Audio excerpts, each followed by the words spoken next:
ইতিবাচক সাড়া পেয়েছে? It's really humble. এটা আমাকে বলতেই হবে। খুবই সফটলি কথা বলেন এবং আমি যতটুকু দেখেছি সবাইকে সবার কথা বলছেন। উনি যেটা আজকে জাস্ট জানতে চেয়েছেন আমাদের সম্পর্কে আমরা কে কী করি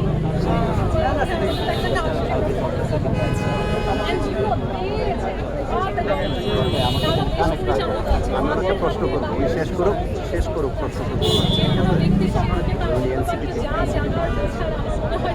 গুলশান কার্যালয়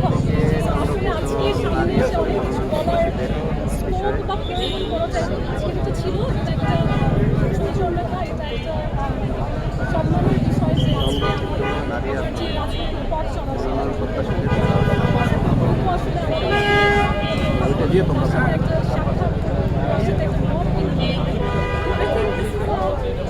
এখন টেক্সট করা যাবে, এখন আমি সামনে কথা বলতে